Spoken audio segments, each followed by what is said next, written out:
Hey, just like that, we're 5 races into this season. How did that happen, man? It went by fast, Adam. Went by fast, just like the Toronto Maple Leafs took out your Ottawa Senators really fast. Real fast, real quick. It's not over. It's not over yet. No. With the Leafs, it's never over, Tim. And you know what? With Max Verstappen, it's never over. The man rises from the dead constantly. Penalties or no penalties, he had a heck of a race. And I want to start with, first off, the one thing that he did wrong was he didn't have a great start. And Tim, that's so rare. When do you ever see Max Verstappen not have a great start? But there's something about this Oscar Piastri guy. There's something there, Adam. I don't know. We've been talking a lot about him. There's something about him. There's something about that guy. He is the first Australian since his manager, Mark Webber, to lead the championship points. Daniel Ricciardo never led. What year was that, Adam? 2010? 15 years ago. Yep, 2010. 2010? Okay. Him and I think that's the multi-21 year. Was it? Or was it 2012? I can never remember those two. Yeah. Okay, maybe it was that. Yeah. I can't. No, sorry. 2012 is what I was thinking. I can't remember if it was 2010 or if it was 2012. But I remember where it's 2010. It's 2010. Okay, I remember where it was. It happened in Shanghai. Right. Because I was that was one of my first races that I covered. Right. Was that one? Well, it was quite the race from Mr. Oscar Piastri, and I think. Everything everybody wants to talk about is the penalty. Is it, did Max deserve it? The Max haters are like, of course he deserves it. This is what he does to other drivers. The Max lovers are like, nah, he shouldn't have got a penalty for that. That's just good, hard racing, blah, blah, blah, whatever. So I want to talk about this start though, Tim. Absolutely. Before we get to the penalty doesn't need to happen if it isn't for the start. Yeah. What happened at the start that let Oscar get away like that? He had we had just mentioned a couple seconds ago, right? He had a great start. He was dynamite. He was shot out of a cannon. And I don't think Max had a good getaway in the second phase of his start. It kind of sounded like there was a little bit of wheel spin going on there. So that may not necessarily be down to like what Max does. It could be down to like software, like in terms of clutch bite point and how they let it out and all that kind of stuff. Right. And I'm still trying to learn that with our steering wheel at the sim. Like I've told you before, it's like a tricky little thing to kind of get that right. But regardless, I digress. I think as they head down to turn one, since Oscar got such a great start, he's able to position himself perfectly for the corner where he just does one of those, I'm going to leave my car here, and I'm going to lead it up to you whether or not we're going to crash. And that means I'm going to push you out wide because I have the inside line. Looking at it from both onboard cameras, I mean, it's good hard racing. I like good hard racing. I mean, in my day, that probably would have been a crash. Right. A lot of money on the line for these days. That would have been an accident. Yeah. Now you have a nice cushy runoff you can take. But if you're going to take the runoff, you got to give this position back. Because technically, if there was no runoff there would have been a wall and you would have hit it. Now, there is a picture going around that shows, or that the Verstappen camp, which is basically Red Bull, are saying, hey, well, this is proof. This is proof, Tim. Did you think it was proof? I mean, you watched both onboard cams. You saw it during the race. Is that the Christian Horner photo? Yeah. So he does that sometimes. He'll come out into the scrum with like telemetry pictures and like show us like, see right here. So like, yeah, okay. He's got to defend his guy, right? 100%. I get it. Look, like I said, I like good hard racing. That's what it was. I mean, Oscar wasn't giving up any ground. I liked it. Max races that way too. If the roles were reversed, Adam, would have been the same thing. It's the same thing. It's the same thing. It's the same thing. Totally, it's the same thing. So yeah, I mean, he's lucky it's not a 10-second penalty. Right. That's all there is to it. Honestly, like what the team, this is what I would have done.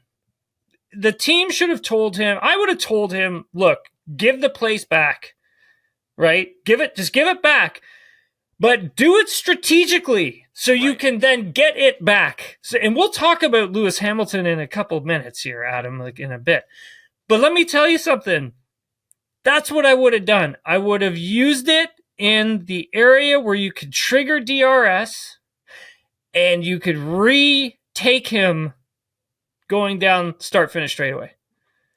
So you position the car perfectly. So 2021, Verstappen Hamilton. You remember that when they were fighting over the DRS line in the last corner? That's what I would have done. I would have said to him, give it back to him, but do it here. And then use the DRS and you can get the position back. Problem solved. No 5-second time penalty. You would have obeyed the rules, right? Mm-hmm. And then you probably would have had a better chance of winning the race. But outside of that, I mean, Max was really fast. That car was quick all race long. He was fast on the medium tire stint that he did at the opening, but also showed a lot of really good pace with the hard tire, which is really surprising. Some teams struggled with it, and some teams didn't. But it was interesting to see that Red Bull got on well with that tire. They did. Really well. They did. So, they look cleaner today. Does that make sense? Yeah, definitely. I think a lot of it together. Yeah, and I think a lot of it, Adam, has to do with. So in Saturday's podcast, what I was talking about was the amount of different setups that they threw at Verstappen's car. And like he was wanting to keep experimenting with different setups. So when they went to different tracks, they could throw a setup at it that they think would work, that they had already tested and had data on to get themselves up to speed faster. And so what they did in Jeddah was basically run through so many different types of setups until they finally came to something that they thought was really going to work. They narrowed it in, and then they executed on it. And it turns out they weren't too sure how that setup was going to react in race pace. But it turns out that setup actually favored their race pace. So they actually were really quick in this race. And that's why we heard Lando Norris at the end of the race saying, like, oh, it's all crap. Like, Red Bull's just as fast as us, like, blah, blah, blah. But they actually weren't. But they are getting there. They're not as fast as McLaren, but they are catching up and they are getting there. And you can see that. And it just kind of takes them more setup options to kind of find the right one that works for Max, the track, the car, and the tires. And so there's like a huge combination that goes into that. But I think, obviously Max being totally upset at the end of this one, Adam, I mean, it's because he knew he could have won that race. Absolutely. And like, he's got to get all the wins he can at this moment, just in case when we get to Spain, if McLaren's not pulled back a bit by the new regulation, the new rules for flexi wings when we get to Spain, then there's not as much cushion for McLaren to lean on. Yeah, exactly. And they are taking a pretty big chunk out of the drivers, not the drivers, the team championship. Obviously, the drivers' championship is pretty close, but again, it's led by one Oscar Piastri. Lando Norris is still up on Max, but I would say, Tim, Lando had a good race, right? I think it's fair to say Lando raced really, really well. But he shouldn't have had to. And that's what everybody is saying with him the last couple races. I think there have been a few mistakes and a few things that people go, man, like last week it was so frustrating trying to watch him get around Charles Leclerc. That was really frustrating, right? Yeah. It felt like George Russell was totally gettable. If he hadn't made that mistake, there was one chance he had to get Charles. Then I think he gets him and he gets George. But he doesn't have to be in that position if he qualifies better. Same story this weekend. Obviously Jeddah is a razor tight circuit. It's high speeds. It's, dangerous, but these are the 20 best drivers in the world. And you do expect when you're in the best car, we need you to get to the top of the grid. Starting from where he started to where he is, undoubtedly impressive. If you're Lando Norris, are you walking away from this going, okay, that was a really good race. I raced that really well. There's confidence I can build on there despite what everybody the outside saying. I think so, because like he thought at the end of this race that was the best he could have done. Like that was his best outcome, because at the end, like on Saturday night, he thought his best was probably going to be P6 or P5 in Sunday's race. Mm-hmm. And so he had already had that in his head, and I think the team did as well. And so I think this was the ultimate, like the best outcome that could have happened. Now, there are some things that factored into it. I think maybe he could have gotten P3 if he'd done like a few things differently. And for instance, with Lewis Hamilton, when he was fighting with Lewis. So when he was fighting with Lewis, I mean, Lewis was doing that smart trick where it was, let Lando pass me heading into the final turn when we can both get the DRS going down the start-finish straightaway, and I'll just retake him and get the lead. And that's what Lewis did. He did it to him twice. And it was kind of like, how did Lando not learn from the first time that he did it to not just, okay, he can easily do that again here, so I better pass him heading down to turn one. Like he, right. And that for me is like you're, like you have to, like in the race like that, and you're fighting with someone, like it's a game of chess. It's not checkers, right? You're really having to strategize, like, how am I going to get someone where there's no chance of them coming back and getting me. And so when they're able to come back and get you, then you automatically learn from that not a mistake, but you learn from that move, and you're just like, okay, well, he can counter that move with this, so I've got to think of something else, because we're just going to keep playing this game, and I'm going to use up all my tires. And that, I think, that definitely costed Lando a shot at P3 at the end of the race, because I think he probably could have got by Charles Leclerc for third place if not for that, because that probably costed him at least a second of like race time. Right. And he finished like, what was it, 1.2 or 1.1 behind Charles Leclerc? So like uber close, right, Adam? Like it's, and so these are those little things, right, that when we talked about at the beginning of the season, where the details and the small little tiny things were going to matter. Like this was it. Oh yeah, here it is. I've got it here. So I screen capped it. It was 1 second he finished behind Charles Leclerc, and that's about what he had lost when fighting with Lewis. So wow, like in terms of race time. So like that just shows you where everything is just so important. And when you're fighting for a driver's championship, Adam, like it's those little details, right? Yeah, I agree, Tim, and I think that has always been, for Lando fans and Lando haters, that alike, that they agree on that. Everybody seems to agree on that. I mean, Will Buxton said it in the Formula One in Drive to Survive this season. It's these mistakes that they make, it's not they anymore though, right? Oscar made a mistake in Australia. We saw that, right? He did spin out. Okay, so, but since that race, Tim, if I were to ask you who's been in world championship form, Oscar Piastri. Because the details with Oscar, you don't even think about it. With Lando, we're at the point where it's like, will those details come into play? With Oscar, it's not even a thought. And so again, this is where it becomes really, really hard, because you've got the best car on the grid right now. You've got two very strong drivers, and you can't help but compare them to each other. I'm wondering what McLaren internally is thinking here, because obviously they want both drivers to be doing well, but those are a couple of, clearly Lando's confidence was shaken last weekend. I would think this weekend he feels pretty good about how it went. If you're McLaren, do you just kind of let it play out? Like, is there anything you say, or is there anything you can say? I don't think there's anything you can say. Like, if you're Zach Brown, I mean, I think he does his best at, trying to help Lando get through some of the difficulties that he faces with confidence with the car sometimes. And same with Andrea Stella. I mean, they do work really hard with the drivers to try and make sure that they're giving them the best, and they're also getting the best in return. I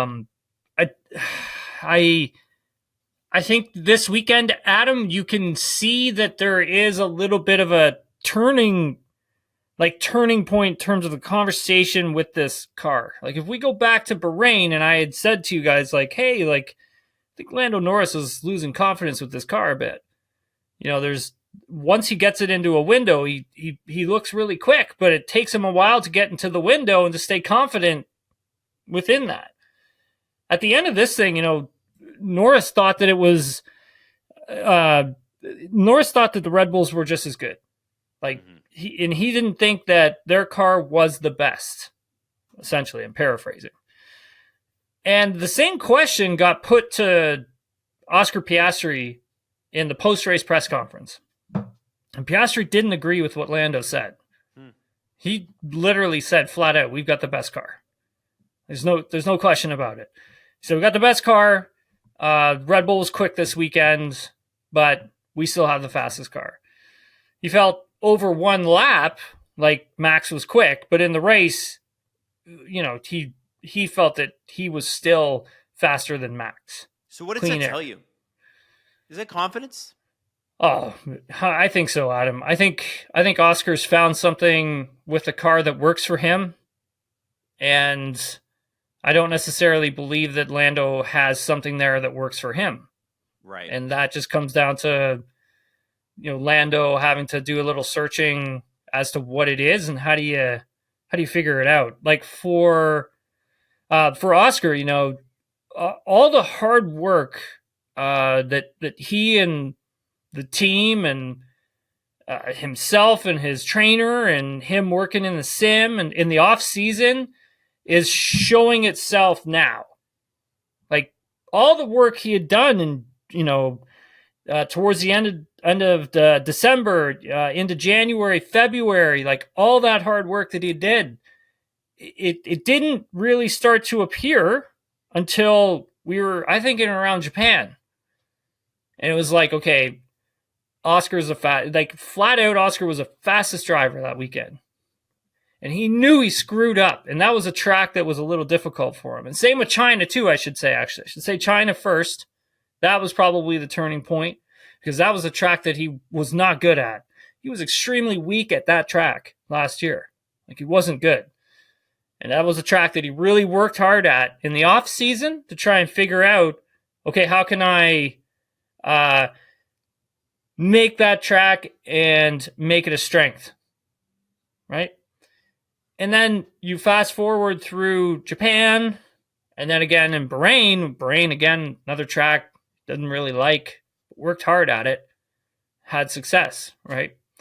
And then we come to Saudi Arabia, just a big commitment track. He's a big commitment driver. You knew he was going to be fast here, and sure enough. So all of the hard work, all the base work, everything that he'd done in the offseason, and we are starting to see it now. And this is a guy who knows how to win championships. Flat out. Okay. He knows how to win them. Wow. Now, you know he knows how to win them. Every single championship this guy's raced in, he's pretty much won. Yeah, he has. He absolutely has. He knows what he's doing, Adam. Like he knows he is just a very confident driver. Tim, on the Max Verstappen front, there have been reports for a couple of years now about Aston Martin taking a run at him. The latest report from Front Office Sports basically claims that part of the Saudi Wealth Fund is willing to pay him in excess of £360 million, something like that. And I don't even know how many years that they were offering. You give me a funny look when you say that, but these rumors are circulating everywhere. And it was not helped or was helped, depending upon whether it's true or not, by Will Buxton saying, listen, if they could give him two things that he wants, and I forget what the other thing was. It's like lots of money and then Honda engine. Yeah. What do you think the prospects of that being actually true are? Okay, I said this on SportsCenter, and I'll say it here, Adam. It is highly unlikely Max Verstappen will race at Aston Martin anytime soon. Is there a team that could be offering him money, and might they be leaking this to the press potentially to smokescreen it? Because sometimes teams will do that, right? Where they'll be like, hey, well, here's what you should look into, when actuality, Do you think there are other? Do you think he's Could- talking to maybe other teams right now? I mean, it could be Verstappen's camp leaking that too, right? Like, Oh yeah. but Okay. I've spoken with Aston Martin about this. There was a article that came out in I think it was La Gazette on Friday. I think it was Friday or Saturday, and it was about Max going to Aston Martin. First of all, like I heard, like Max wasn't. I don't think Max can go to Aston Martin. Like Alonso has a contract with them until 2026. Mm-hmm. He also has contracts with Aston Martin outside of that, like after 2026. So that could mean that he could stick around. Who knows what part of the team that he could then become a part of. And then also on top of all that, Lawrence isn't getting rid of Lance anytime soon. Mm-hmm. Lance is the only one who scored points for the team this season. Yeah. Yeah, he's still in 10th place. The only reason the team is where they are is because of Lance. All right? They're not going anywhere. Those drivers aren't moving out of their seats. The team likes them. Even the new president, Andy Cowell, like today, talking about Lance, he couldn't even believe that he was able to take a hard tire 40 laps into a race and have it be competitive.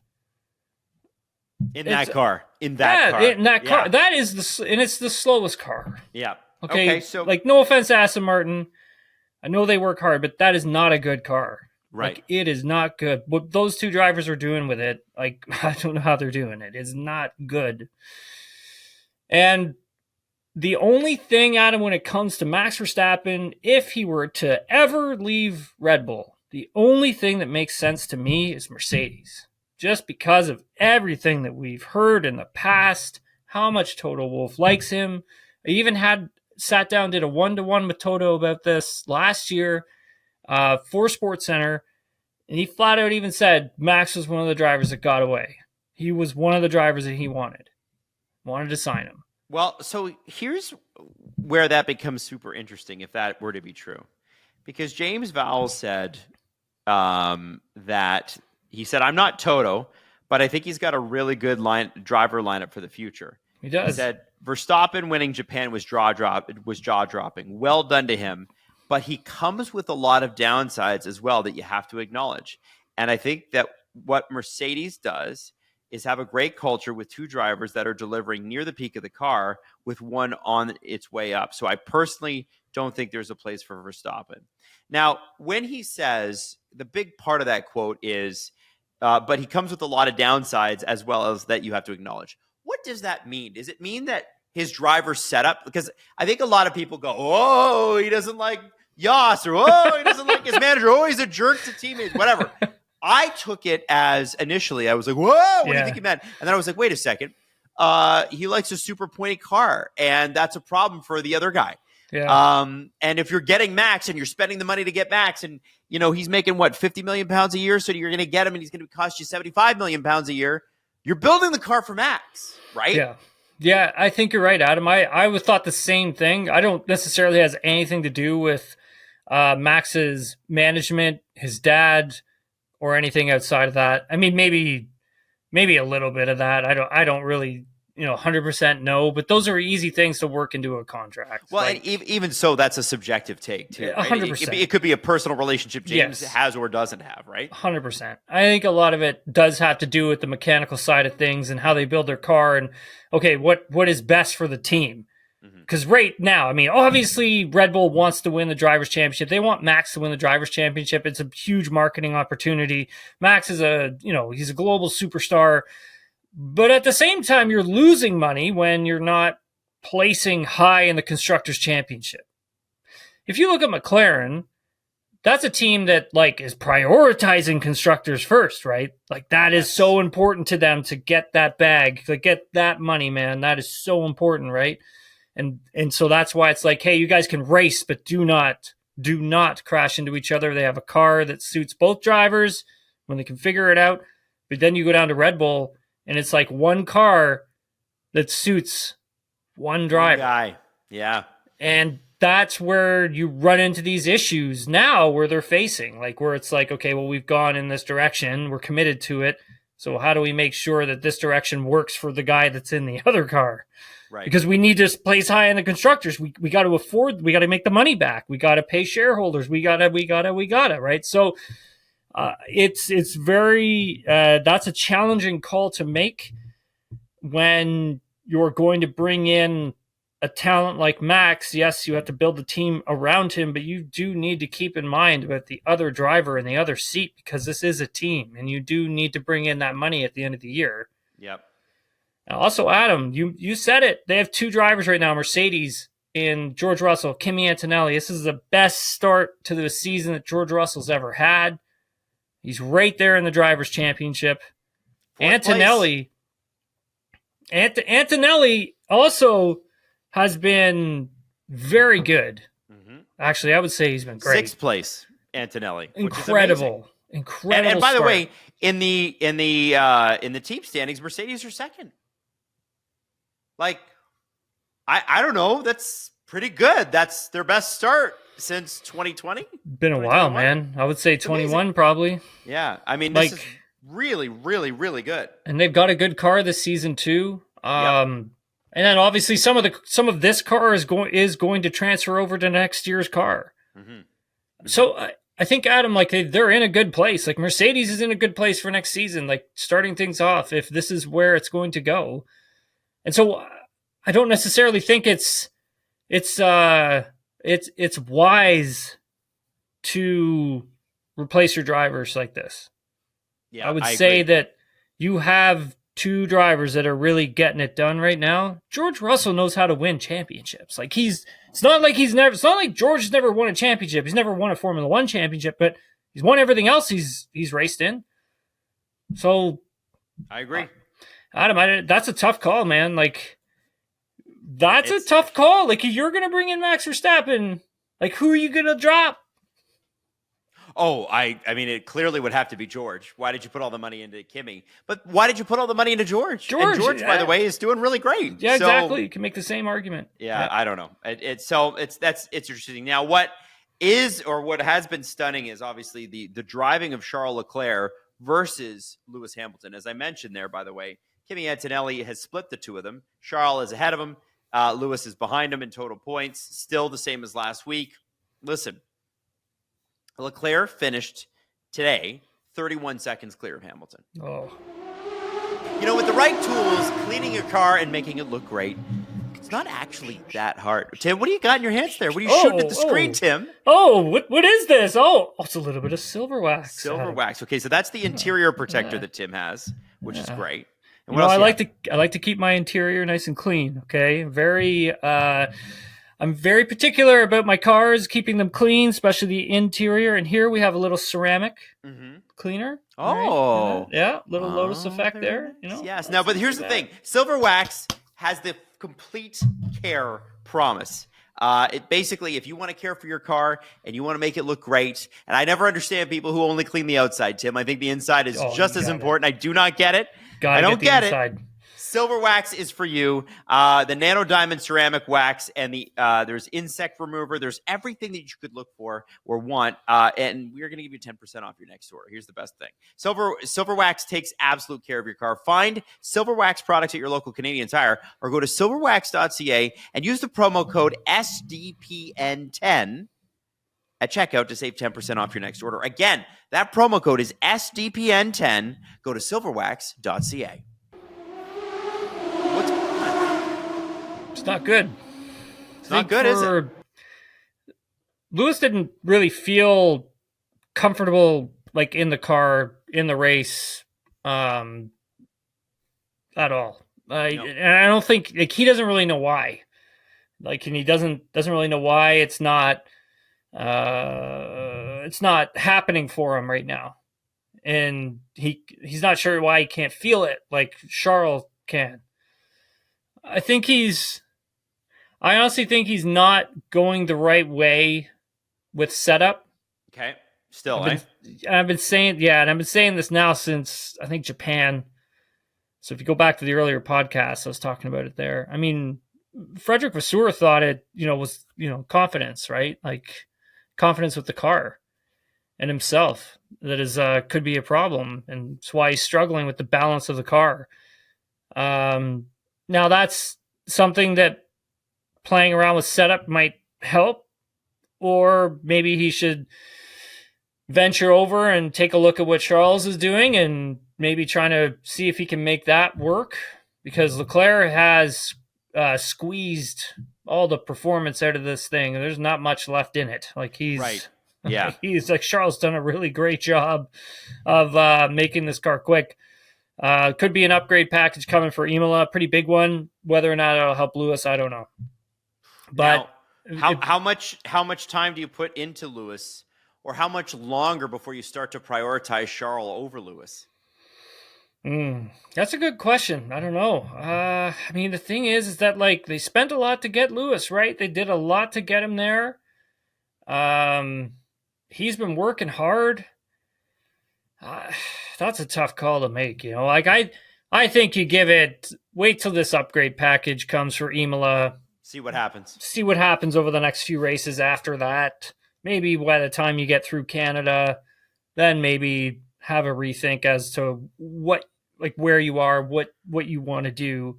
Yeah. But I think when you take a look at Charles Leclerc, and specifically this race in particular, felt like he and the team really maximized like everything they could with the car. Right. And I think for Charles, he's starting to feel very at ease with it. And he's able to get that extra little performance out of it that maybe, you know, obviously Lewis can't right now. He was surprised by the pace of the car when he got it into free air. He said there was a huge difference between the car being in dirty air, where it had a lot of understeer. He couldn't get the front to bite and turn into the corner. And then when he had free air, he said it's when the car really started to come to life, and he was able to really get the front end to bite, turn into the corner sharply, which he likes. And then him having that free air and able to run in the lead for as long as he did and extend the gap and extend the stint, that's how he got third place on Sunday. That's how it all went down. Now for him though, he doesn't want to be losing any more points. I mean, this was Ferrari's first Grand Prix podium this season. And he doesn't want to lose any more points in this Drivers' Championship. At the moment, it's like 50 points, and he doesn't want to lose any more than that, because I think if he does start to lose more than that, I think he believes the Drivers' Championship could be out of reach this year. Yeah. A couple of names I saw in the top 10, 3 names actually, that I was thrilled to see, just because I just like them. Both Williams drivers, Albon and Sainz, and it was big for Carlos Sainz, I think, to finish ahead of Alex Albon. Yeah, I think so. Because it is like, listen, it hasn't been the best start for him either. But again, like with Lewis, we sort of chalk it up to, well, he's adjusting to a new system and a new car. And we're a lot harder on Lewis than we are on Carlos, probably because we expect Ferrari to be up there. Yes. But Carlos and Alex both had solid weekends, 8 and 9 finishes. That's 6 more points. The team, I believe, jumped ahead of Haas. I think they've got 20 points now, and Haas has 19. So that's really exciting for the midfield race, between those two teams, at least right now. And another guy finishing 10th, Isaac Hadjar. Even Helmut Marko was complimentary. He said, he's faster than we thought. This guy's actually really good. And I don't know if he came in with low expectations or if it was just that, the Liam Lawson stuff was playing out and all of that, Liam Lawson, Daniel Ricciardo, Checo Perez, all that stuff. Mm-hmm. So I will start with Williams, Sainz and Albon. They Fantastic. Are consistently getting points now, Tim. Yeah. Yeah. They were great this weekend. I think, for Alex just being short of getting through in quali into Q3, I mean, that was pretty devastating. If I remember, it was 7 100ths of a second. Same thing as Lance missing out on Q2. It was like 7 100ths of a second to get through to Q3. And basically, I think a big thing for him was that it came down to the tire prep and then also being the only car out on track when he was doing his final push run in Q2. And the reason for that, obviously, is not being able to get a toe off of anybody, but also the track evolution and then the Venturi tunnels that are generated down the straightaways by all the cars firing themselves down it. So all of that, I mean, easily adds up to 7/100s, probably more. But did an incredible job to get himself up to ninth place. I think he's going to have a good flight home with Max, because the two of them are sharing Max's private jet tonight going home. Yeah. Oh, that's but nice. I guess I don't know. Who knows? It may not be good for Alex because he's got to deal with Max, who was a little upset at the end of this one. So, but Carlos Sainz, I mean, he was, I mean, Carlos was incredible. I think he had a clean first stint, and I think for him, he just wanted to really dominate that midfield. Mm-hmm. Like for him, that was really important in that opening stint. So I think he knew he had the pace, and so he knew when to start utilizing it. And that's a driver that's starting to become very confident with the machinery that they have. And I think he had really great pace on the hard tires at the end of the race, and he was able to play around with giving Alex the DRS to, that allowed him to kind of stay away from Hajar, and allowed the team to score max points. Really, I mean, that's the best that I think they could have done. I think Carlos, even if he wanted to try and go and get Lewis, he thought that he could close the gap to Lewis, but it was 25 seconds, and he maybe could have got it down to 15, and that was pretty much it. He doesn't think he could have actually caught Lewis. So I think for Carlos, just being a really good teammate, good team player, really helped the team a lot to achieve the maximum if they could. And I think for him, he was happy with, it was almost a perfect weekend for him, Adam. Like, confidence was there. I mean, this is something I think he thought it was going to take a little longer, to get used to the car and the way he had to drive it. I remember going into Japan, and he was talking about the entry to the corners. Okay. And for me, I was assuming that he thought that meant braking. And we did a whole podcast on this actually heading into Japan, and we talked about this. But essentially, Adam, just how he's using the brakes, all that muscle memory, and trying to relearn some things that this car that he's driving now would like. I think he's happy that it's happening faster than he planned, because he wasn't planning to be this quick until race 10. and what about Isaac Hadjar? Yeah, just incredible rookie, right? Just, I mean, him, Antonelli, Berriman. I think Bortoletto's doing a great job too. He is. Just some really solid rookies doing some standout performances out there. But yeah, no, Hajar had a really great race. I didn't expect that from him at all. Not at all. Especially having to go through the tire compounds that they were using for this one. Like, he's never played around on this track with the different type of rubber that they were using here. So that's a lot to learn. That's just so much to take in, Adam. I was bummed for Pierre Gasly. I thought great qualifying and Yeah. I mean, for the two of them, Pierre had said at the end of this one that he knew Yuki wasn't being dirty because he knows him. And he's like, I know he wouldn't race me like that. And Yuki was basically saying there was nothing I could do. I gave him as much space as I could, but I didn't really have a lot of space to begin with. Yeah. So, and I think, there wasn't really anything that they could do about that. I mean, it really just looked like a ton of understeer and went right into the side of them, and that was it. I'm really surprised that actually Yuki came away with, pretty unscathed in terms of car damage. Obviously, he had to retire, but the car wasn't like Gasly's. Gasly's was in 3 pieces, so I felt bad for Pierre, that's for sure, man. Okay, so Tim, we got some questions here. Caden Lee says, did McLaren pit Lando too late? I think he would have benefited from coming out 2 to 3 laps earlier. What do you think about the strategy? Yeah, it's a good question. I think, the strategy, I don't think really hampered him as all that much. Like a big part of it was dicing with Lewis, because if you look at, like I was saying, if you look at where Charles finished, I mean, he was 1 second ahead, but that is 1 second of race time that Lando did lose while trying to figure out how to get past Lewis Hamilton. I thought, the team did the best they could. I'm really surprised too. Like, interesting story. So when Lando was trying to get past Lewis, and was basically kept getting repassed heading into turn one, until finally he was like, okay, I'm not going to let him get the DRS in the last corner, and I'm going to get him into turn one. And that's what he did. And so that information got relayed over to Tom Stallard, who's Oscar's engineer. And then he was able to give Oscar that information when Oscar had to go and retake or overtake Lewis as well.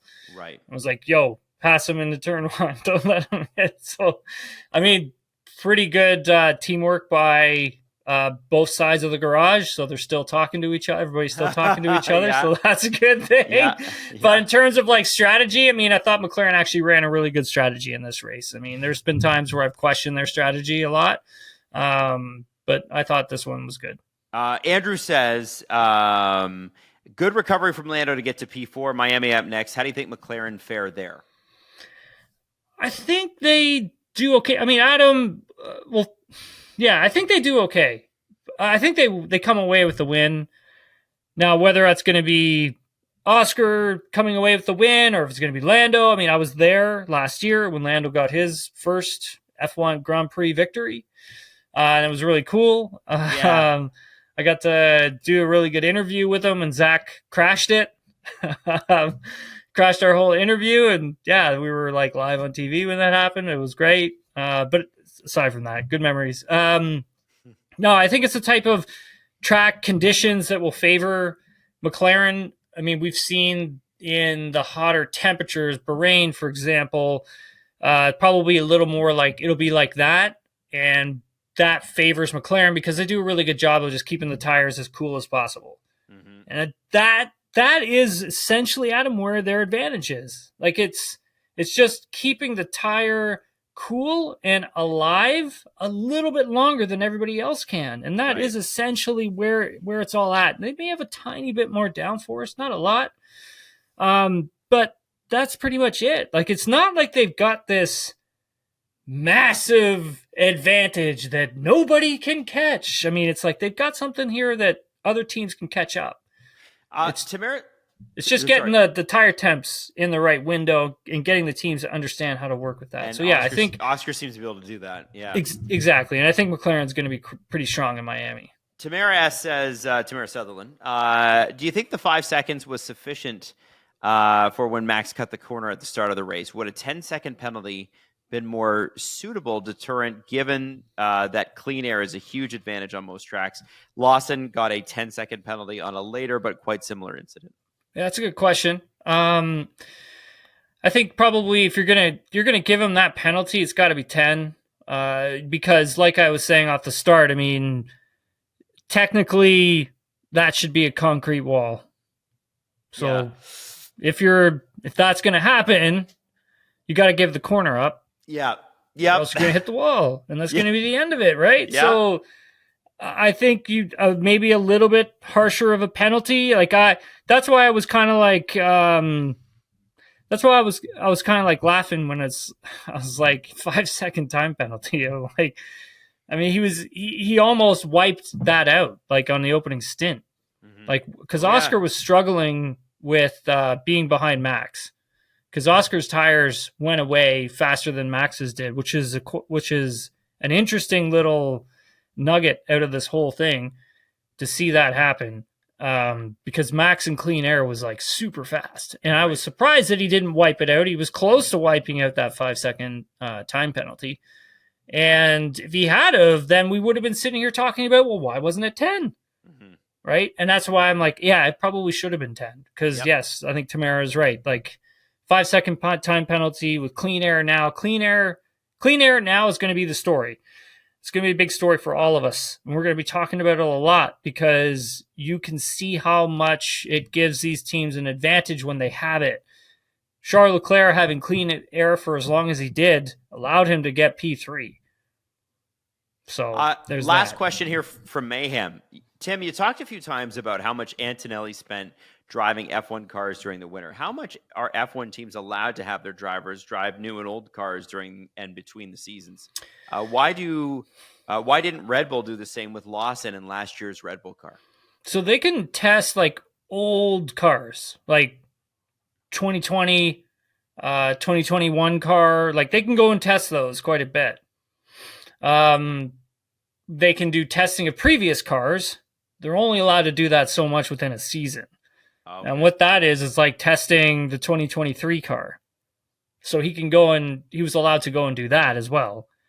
But that amount of winter test driving, I mean, he was doing thousands of kilometers, man. Like thousands, like that's a lot. So that's what makes him just, I guess, so prepared, well-rounded, and being able to work with your engineer and the team over that span of time allows you to feel a lot more comfortable when you're parachuted right into a race. And then you always want to make sure that, actually, I should go back and just talk about this Bono and Kimi Antonelli relationship, because as we've seen it start to bloom, it's been a very productive one. I think Bono has really worked well with Antonelli. And I think Antonelli has done a good job of absorbing Bono's experience and really listening to him. Yeah. Because Adam, if the driver doesn't have the listening capacity or respect for the engineer, then that doesn't happen. Like that information doesn't get soaked up by Antonelli, and he probably doesn't perform as good as he is now. Mm-hmm. And I think for Bono, he's such a cool hand on the wheel that he keeps Kimi quite calm. And he actually, I think he has been great at teaching him and bringing him along. And I think that's been super, super important for him as well. So Liam Lawson didn't step into an environment like that. No. And now it's kind of too late, right? Because now you've got, you can't test the old cars. Like, I'm sure he did drive a lot during the winter, but... Yeah, I don't think he didn't drive as much as like Antonelli. Like Antonelli was doing a lot of testing from what I've been told. Would that be a driver decision or a team decision to do? Team decision. Interesting. Yeah, it's on the team. Well, I mean, they invested in him, right? I mean, and that's fair. That's fair game, right? I think that was smart. I think that was a smart move from Toto Wolff and from Mercedes. No question. To invest that time, money, and energy into such a young driver, because it's a daunting, there's only Max Verstappen was what, 17 when he jumped in, right? And he had his challenges getting things started. I mean, he crashed into a lot of other drivers and a lot of other things, and it wasn't easy for him either, but he had standout moments of brilliance where you just knew, like, hey, if this guy really matures and learns, he's going to be really good. With Antonelli, I think he's been so well prepared, and you can see it, that his future and how much information he's going to be able to take in, his ceiling is extremely high. Like, this kid's going to be really friggin' good, I think. Yeah, I agree. All right, Tim. Well, listen, we'll wrap it up there, but we are back Thursday. There will be no Monday show next week because there's no race this weekend. But we will be back Thursday to talk about the goings-on. I'm sure there'll be rumors. Maybe somebody else taking a swing at Max. It's always something. Always something. Always something. Tim, have yourself a great week until then. Thanks, buddy.